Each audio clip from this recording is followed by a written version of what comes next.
আমার জীবনটা নষ্ট হয়ে গেল। তুমি কি ভেবেছো আমি তোমাকে স্বামী হিসেবে মেনে নেব? কখনো না, কোনো দিনও না।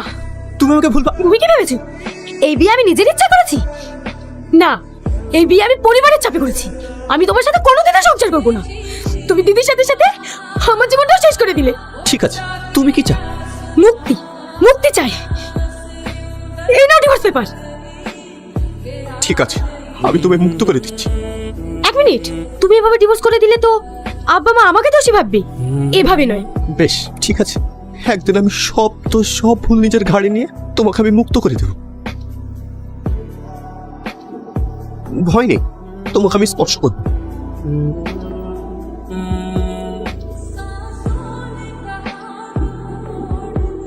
যাই বলো, এতদিন পর আবার এই সংসারটা পরিপূর্ণ হয়ে উঠেছে।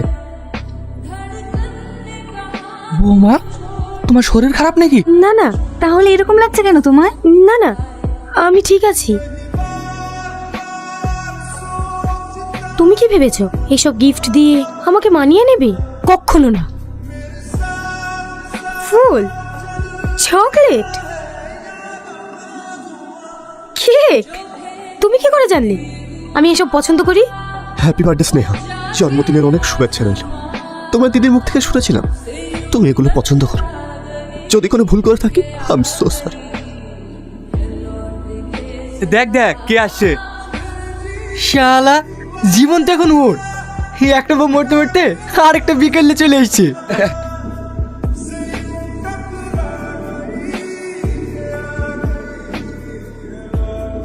আরে কি করছিস এসব? সবকিছু নিজের ইচ্ছা মতো হয়। নেহা চলে যাক সেটা তো আমি চাই। নেহা চলে গেল তো এটাই হয়।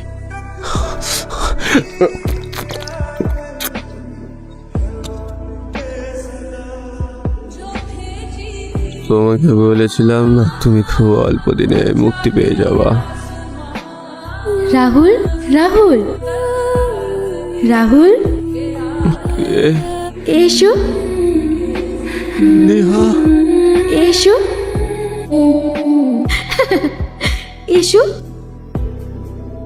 এসো, এসো। নেহা, নেহা, তুমি আবার আমাকে ছেড়ে চলে গেলে নেহা।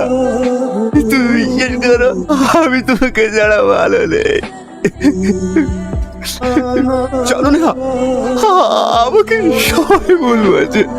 তুমি বিশ্বাস করো, আমি তোমার বোনের জীবন নষ্ট করিনি।